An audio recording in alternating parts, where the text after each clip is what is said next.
वर्णमाला जो है जी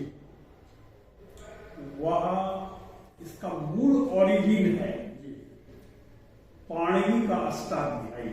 जी जी हाँ सर, ये तो ठीक है। जी उसमें अयुन ऋग्वेद एवं एवच है वरण रणयम गणनम, ये 14 सूत्र हैं जी जिसमें सभी वर्ण हाँ 64 लेटर्स जी ऑफ यूनिवर्स इन देवनागरी लिपि, हाँ जी सर वहां पर प्रत्याहार के माध्यम से सभी वर्णों को बताया गया है। जी जी जैसे अक प्रत्याहार है जी तो अ ई उ री ऋ, ये 5 वर्ण आते हैं अक प्रत्याहार। जी इसी तरह प्रत्याहार जी बनता है, अक प्रत्याहार है, इक प्रत्याहार है, उसी तरह अल प्रत्याहार भी है। जी अल प्रत्याहार का अर्थ होता है यूनिवर्स में जितने भी लेटर्स हैं, जितने भी वर्ण हैं, वे सभी अल प्रत्याहार है। सभी वर्ण, कोई वर्ण छूटा नहीं है इससे। इसलिए ये प्रोवर्ब्स भी लोकोक्ति में है, ये क्या बोलता है, अलवल बोलता है। तो अल दैट इज प्रत्याहार, वैसे नहीं अलवल कहता है, उसका ओरिजिन है, पाणिनि का सूत्र है अल प्रत्याहार का। जी अल माने सभी वर्ण। जी जी जी सर ऑयल का अ ले लिए, सख्तर हल का ल ले लिए, जी अल हो गया, 14 सूत्र इसमें आ गए जी और सभी वर्ण आ जाते जी हैं लेटर्स। अकु विसर्जनीयानां कंठः, कंठ वर्ण का, कंठ से कौन कौन वर्ण उच्चारित होते हैं? जी अ क ख ग घ ङ, ये आपको कंठ वर्ण है। जी जी इचु यशानम तालु, तालु से वर्ण जो वर्ण है। जी रश्मि जी च छ ज झ और तालव्य स्व, ये तालव्य वर्ण के अंदर आते हैं। जी तो हर वर्ण का उच्चारण स्थान है, जी जी कोई कंठ है, कोई तालव्य है, कोई मूर्धा से उच्चरित होता है। जी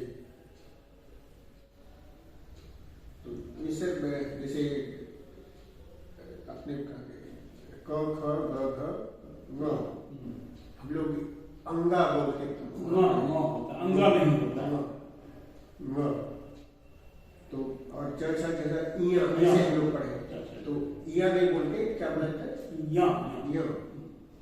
तो ये हम लोग ये अनुनासिक वर्ण जी अनुनासिक पढ़ रहे हैं, तो उसी में इसका सूत्र दिया हुआ है मुख नासिका बचलो अनुनासिका।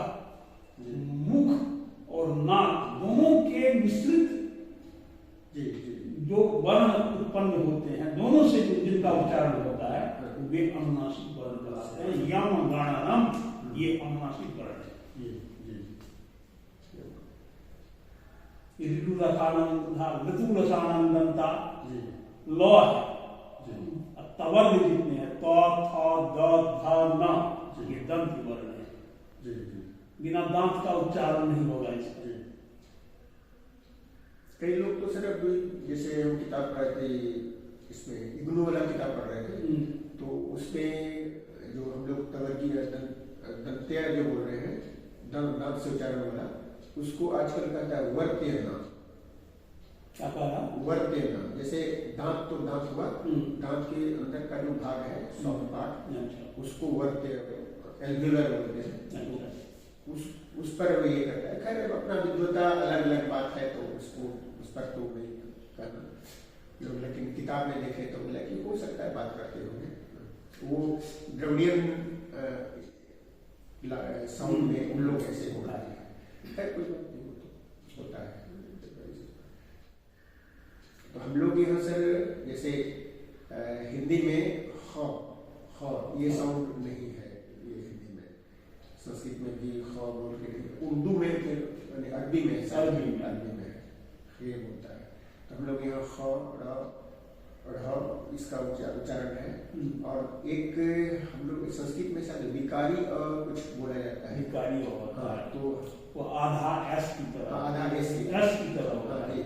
तो वो सर हम लोग यहाँ उसको अंग्रेजी में शायद ग्लोटल चेक कुछ क्या बोला जाता है बेटा। तो हम लोग जैसे चिक ना ऐसे हम लोग के यहाँ उच्चारण होता है। वही जैसे संधि यदि करेंगे संस्कृत में जी, और की जगह पर आलाप हो है। अच्छा उसको कैसे पढ़ते हैं सर? जैसे कपिल जो अपी बराबर नहीं, वहां नहीं, जैसे सो अश्वी, शो अश्वी, तो सो अश्वी को यदि एक साथ लिखेंगे हाँ। तो वही विकारी भाव हो जाएगा। अच्छा अविकार विकार हो जाएगा। शो अश्वी।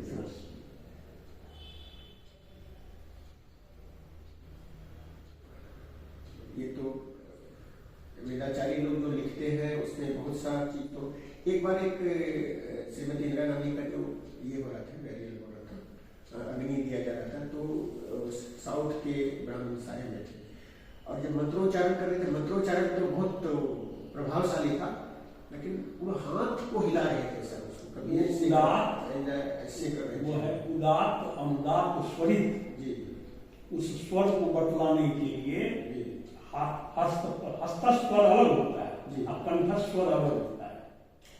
यथा वाणी तथा पाणी, जैसे कंठ से उच्चारण करते हैं, मुख से करते हैं, हाथ को भी उसी तरह एक समान होना चाहिए।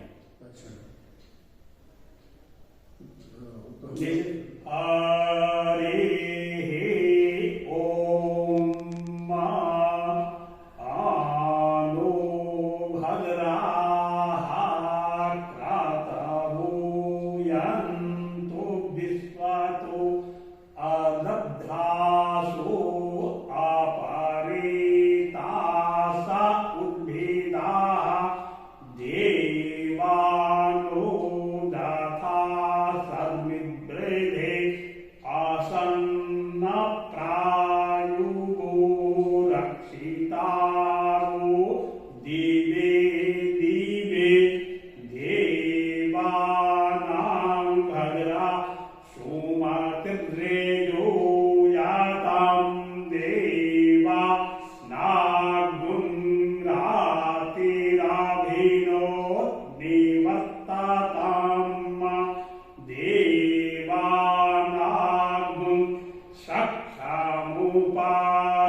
वर्कशॉप इस पर कीजिए या रिफ्रेशर कोर्स कीजिए, उसमें हम लोग को बुलाइएगा तो जाएंगे और इस चीज को हम लोग प्रदर्शित करेंगे। क्या वर्ण है, क्या वर्णमालाएं हैं, कितने वर्ण है, किसका क्या उद्देश्य है, किस वर्ण का क्यों उच्चरित होता है, इस वर्ण को यही क्यों कहें, मात्रा क्या है,